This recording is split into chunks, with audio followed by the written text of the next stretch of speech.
Companies specializing in leasing aircraft, they can thrive in tough economic times as airlines and cargo shippers put off some buying new airplanes. They still have to lease them. But when times are very challenging and the planes are parked and contracts are allowed to expire, it can create some hardships for lessors. Now, one company that's found its way around this storm is Aircastle. It maintains a fleet of 130 aircraft, and since last February, the shares up almost 250%. Ron Wainshal is the CEO, and he is my guest now. Ron, good to have you with us. Thanks so much for coming in. Thanks for having me, Pimm. Explain a little bit about the leasing business, because you're the ones who are really placing the majority of the orders, let's say at Airbus or at Boeing. Explain how the business operates. Okay, aircraft lessors buy aircraft, sometimes from manufacturers, sometimes from airlines, and they lease them to airlines. Usually, in most cases, it's the airlines that operate and maintain the aircraft.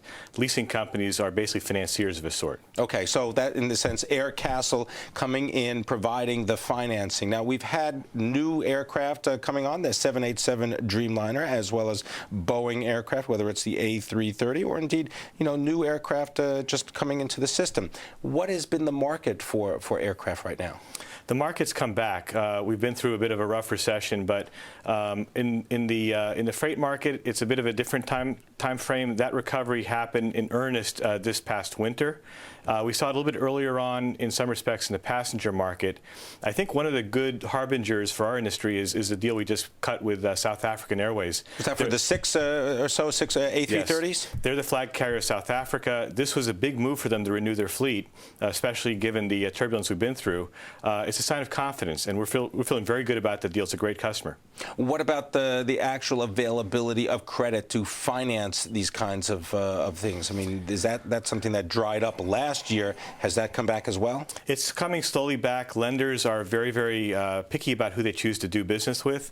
One of the big things that has really rescued the sector, particularly new aircraft, is the role that U.S. Exim Bank and their peers in Europe have been playing. That's available for new aircraft. It's basically an export financing program to guarantee the debt. All right, so that helps also keep the production lines open, whether it's Boeing or Airbus, right? That's absolutely the key.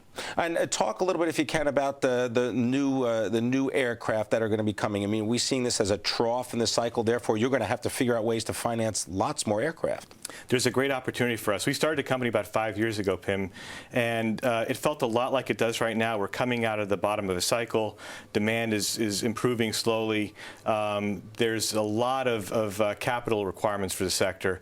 The big difference now is that the big leasing companies are largely on the sidelines. So it's a great opportunity for a company like us. Let me guess, big leasing companies such as AIG, I mean, they were a big player in this. They were. They're one of several that are in a similar position. Now, I know you've got, what, I think one A380 that's still available. So if anybody wants it, I mean, they can come to you and take it off your hands? Yeah, it's a 330, but that aircraft is a new delivery that doesn't come until May of 2012. So the South African deal is great because it solidifies our book for a number of years, actually. What is, just curious, what is an A330 running these days? What is it going to cost you? The price of an A330 varies depending on how you spec it out, but it's something in the $90 to $100 million territory. All right. Depending on how well you bought. And right now we're talking about, is there any negotiation on lease rates, or is it pretty stable? There's always negotiation on lease rates in good times and bad times, but I think the deal we did with South Africa reflects the fact that it was 6 of a kind, all in the same configuration, the time frame that the airline wanted. So I felt pretty good about the deal. All right, I want to thank you very much, Ron Wainshal, coming in.